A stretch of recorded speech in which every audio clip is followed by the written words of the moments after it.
आइए हम सुने विज्ञान की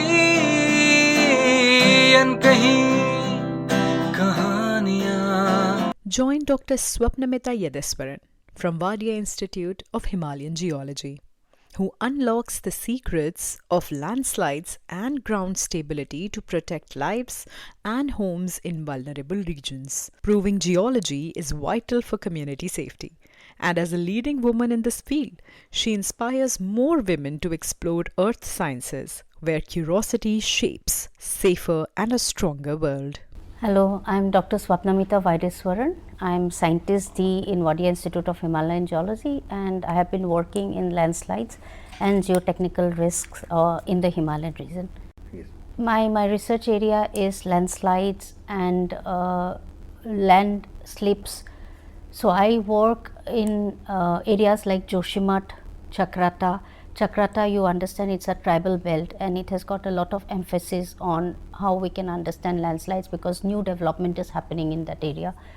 So working on landslides, you see in the Himalayas there can be different types which we do not understand as landslides sometimes, like the Joshimath issue.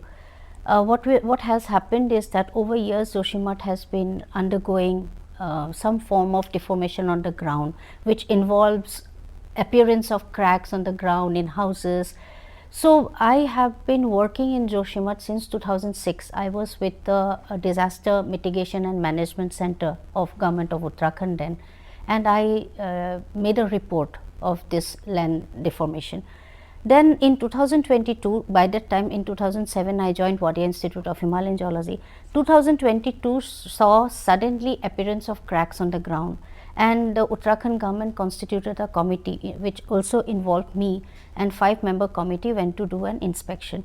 So we understood that certain areas are undergoing very accelerated deformation, and generally, you know, when you talk about Joshimath, they generally think that it is a sink, like they call bhu dasau. That means they say that it is sinking, but it is not, it's a landslide. And so we understood that this is a deep seated landslide which has got different characteristics, like it is slow, it will go on for years, it will not stop.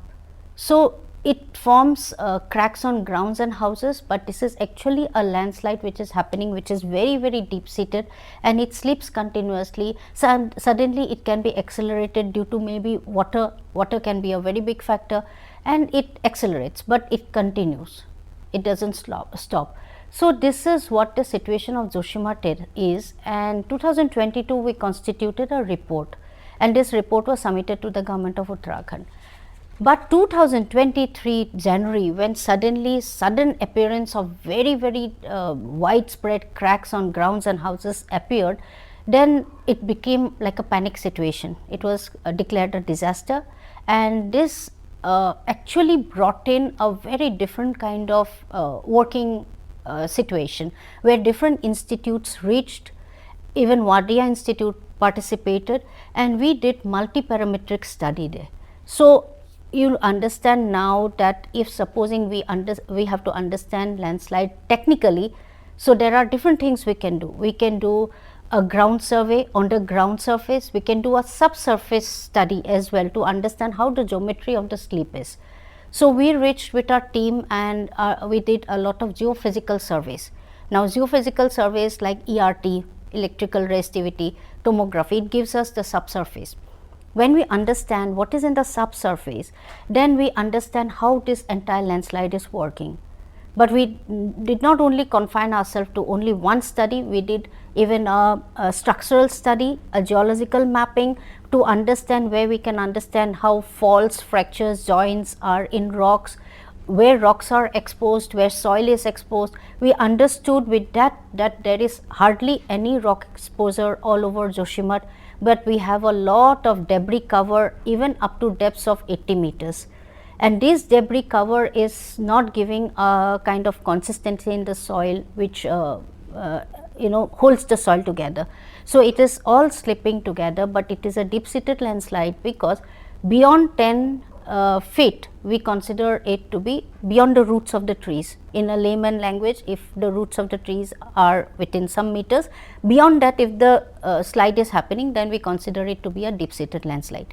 So, Joshimath is actually a deep seated landslide.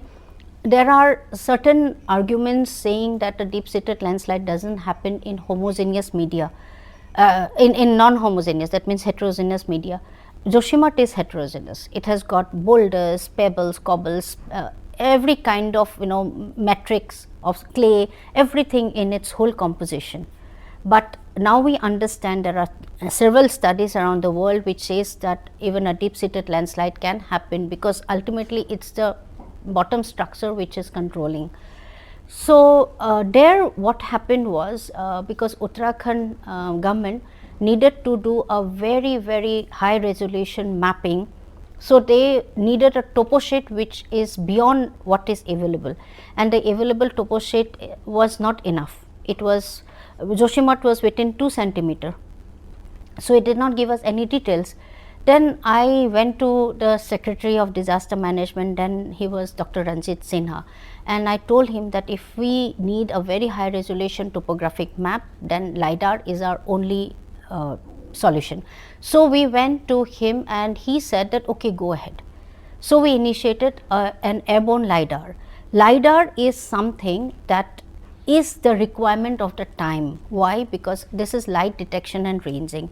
It gives us very accurate topography. It works with laser systems, like with sound we can do a sonar survey, and a lot of seabed and topography has been done. But Lidar is the need of the hour. We need to do Lidar all over all these Himalayan belts, because we need a base map based on which we will work. Everything else happens, geological mapping, geophysical mapping, everything. We understand what tectonics are at play, everything. So, we did Joshimath 100 square kilometer area covering from the Tapovan dam, the barrage, to Selang and even beyond, because we wanted to understand what actually is controlling this landslide. And if we do only on the slope of Joshimath where the town of Joshimath lies, it was not enough, because the control was from somewhere else. So, in the month of February 2023, we flew the helicopter on which the Lidar instrument was resting. Now, Lidar needs Survey of India benchmark data for accurate orthometric heights. Orthometric height and GPS height is very different.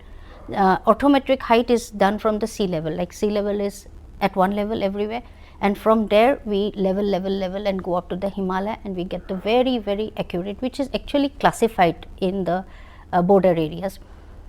So, now the biggest problem arose because the Survey of India benchmarks were all washed off because of the 2021 February, the Rishi Ganga event, 2013 Kedarnath disaster, which also affected this valley, then also because of road expansion, because we do not know that these are very precious benchmarks.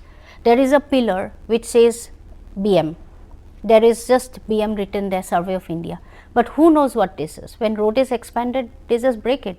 And so, we could not find any benchmark within that locality. Within Joshimath we found one, but that was already slipping, so it cannot be used, it is disturbed.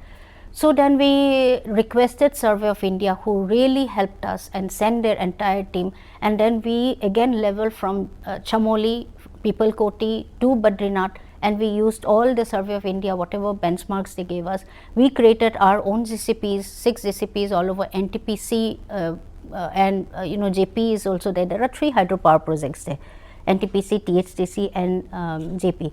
So, they all helped us so much, even the army, they helped us so much, because we had a very big team, and they fed us. So, in that way, and then we were talking to the people on the ground, and they were asking, what are you doing, the helicopter is flying, we are telling them not to come out because light, the pulses are sent, and if they look up it might hit their eyes. So, all this made us interact with the people a lot. We told them what is happening, and now this data, when it was generated, beautiful topography plus ortho images, very high resolution ortho images. Now, when you have that data over you, you can do everything you want to. So we distributed this data to all the stakeholders, PWD, GSI, then we distributed to Uttarakhand disaster management. GSI did a complete geological mapping based on our Lidar data. So and then also whoever used this data, because they are trying to build retaining walls in Joshimath if they can. So we are telling them, you come to us and we will explain to you how you can use this data, because if supposing we try to tell them how you can use the data is used, that means our project, our effort is all bearing fruit. So this is how PWD people kept on coming, and GSI also created a very beautiful report. Now the thing is that when the, there is a thing called PDNA, post disaster needs assessment, when a disaster hits like in Wayanad or in Joshimath. So there is always a PDNA which is involved. So they did do a complete assessment of what has been damaged, what was there, what is not there anymore, how much money is required now, how much money to ask from the government. So this involves multiple departments and different. So I was part of that, but what I learned in that is the new approach is to take people together. Before, government used to formulate policies, or they used to take action based on how they feel it's required. But in PDNA, I understood we were interviewing people, and because people had to be rehabilitated, the three sites were identified, Dhak and other places. Now we came to know what are the difficulties of people, now if they have to be rehabilitated. So this place called Dhak, the local people there, they started saying we will not share water. These people are now like refugees. You just imagine the emotional quotient of them. They are going and they are going to settle, and those people are already expressing they are not accepted. So we will not share water. Then we have to explain to them that water is actually not yours. But the whole thing about going displaced and going to some other place was something which they were going through emotionally, and I call it the ecology of grief, because something has happened and they have to cope with it. Now another thing which was happening was they were telling us, if you rehabilitate us, how will you take us? Will you take us like how we were here? Then we understood there is another angle to it. There is a social structure, probably some communities staying together, some community do not want to stay together. So there is a we do not want to encourage that, the caste system or whatever, but there is. So you have to take so many things into consideration when you are going to shift someone. Now these makeshift houses were built, and as we entered the makeshift houses, now they were expressing that they are not happy with the makeshift houses.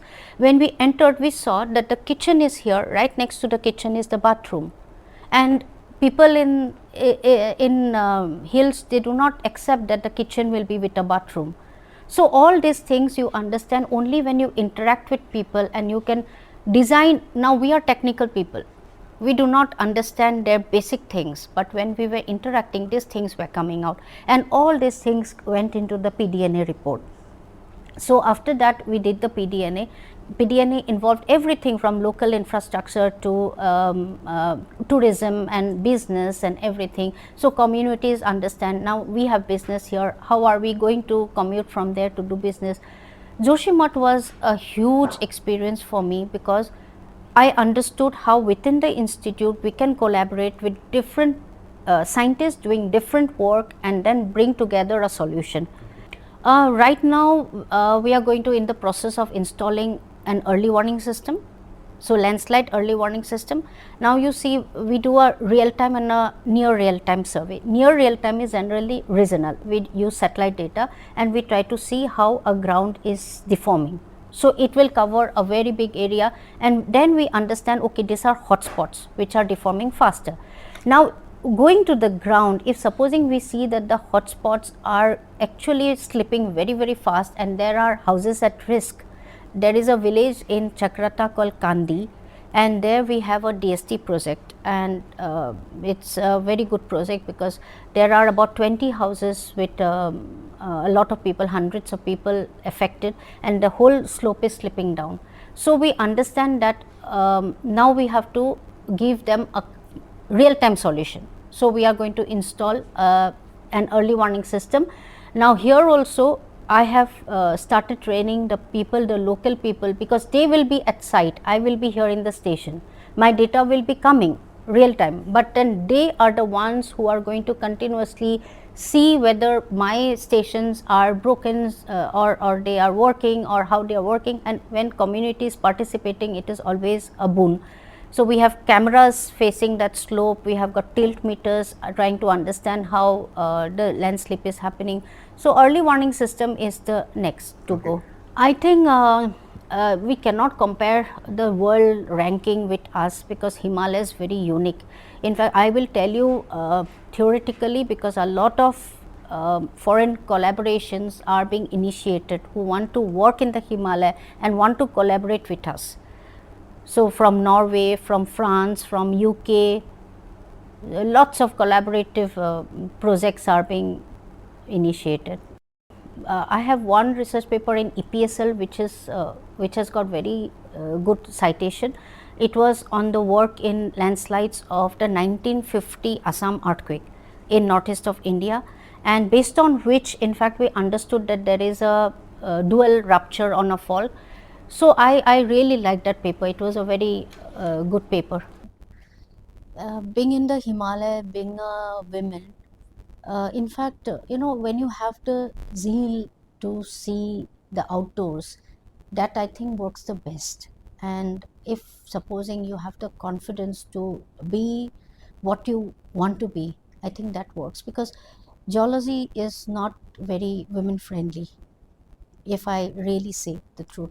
And working inside office, in station, is in itself is challenging, within so many men and just a few women, struggling to be in committees, struggling to be, but then when you go to the outdoor and in very remote places where you are probably the either only person there in a single member team, or you can be in a group but you will remain as only women.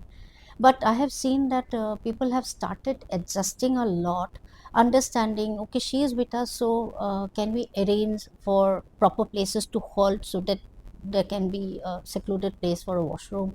There are many things. I have been to Dhela in this Jim Corbett National Park, and I was in a foreign team where I was the only woman, and we are in a very remote place, and there were some women needs, and when I used to go off, then they used to say, where did you disappear? And I could not even explain to them. So there were many things which we come across, but as a whole it has been a very good challenge. It has been very positive. It is giving me confidence even in my personal life, because I go to the Himalaya, I go to remote places, I have accomplished there, and it helps me in my personal life to accomplish very big things.